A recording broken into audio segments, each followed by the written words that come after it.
뉴욕 증시, ASML 실적 쇼크에 반도체주 와르르, 나스닥 1% 하락 마감. 뉴욕 증시의 3대 주가 지수가 동반 하락했습니다. 네덜란드 반도체 설비 기업 ASML의 실적 충격으로 반도체 및 인공지능 관련 주가 급락하면서 시장 전반적으로 위험 회피 심리가 확산됐습니다. 15일 뉴욕 증권거래소에서 다우존스 30 반도체 지수는 전장보다 324.8포인트, 0.75% 밀린 42,740.42의 거래를 마감했습니다.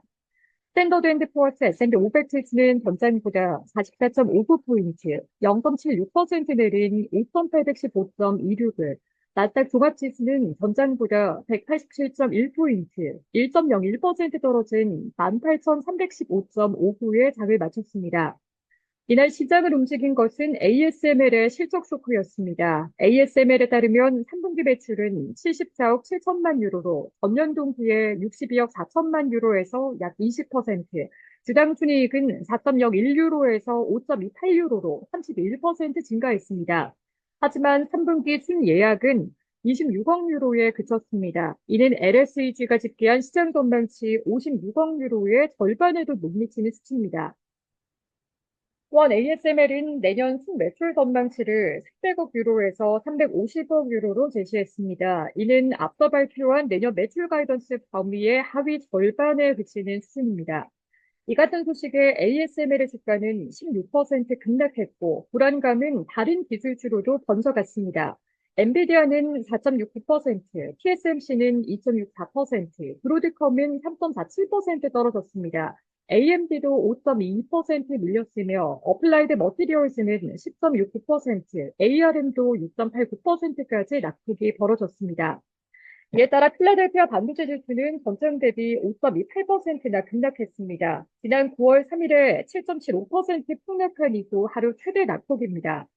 이날 ASML은 해프닝도 있었습니다. 당초 ASML은 16일 3분기 실적을 발표하고 실적 발표 설명회도 같이 진행할 예정이었습니다. 하지만 관계자의 실수인 듯 장중 ASML 홈페이지에 3분기 실적이 먼저 공개됐고, 이를 계기로 반도체 및 AI 관련 주가 일제히 급락했습니다. US 뱅크웰스 매니지먼트의 테리 샌드밴 수석 주식 전략가는 지금 우리가 있는 곳보다 더 나아지기는 어렵다며 S&P 500 지수가 사상 최고치를 기록하면서 시장은 빠르게 비싸게 사고 더 비싸게 파는 시장이 됐다고 지적했습니다.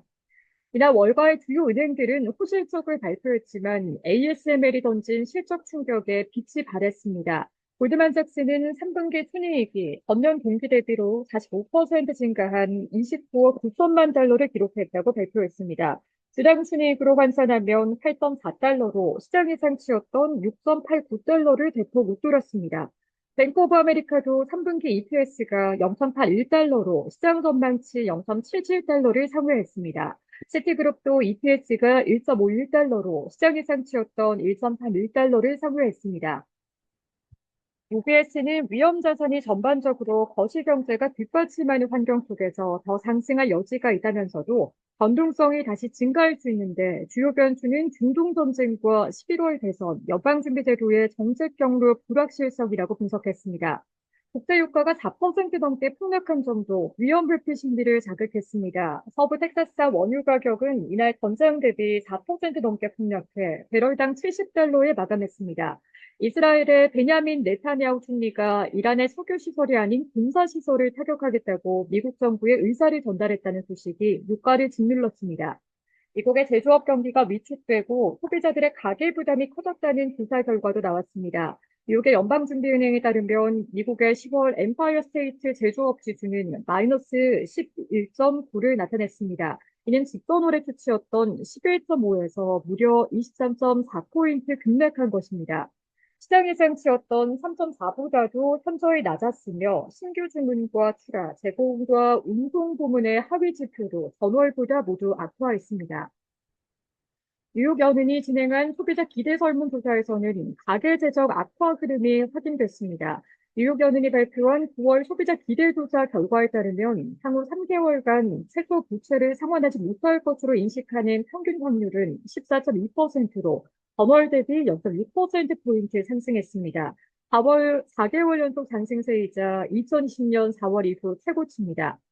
메리 데일리 미국의 샌프란시스코 연방준비는행처는 연내 한두 번의 금리 인하를 전망했습니다.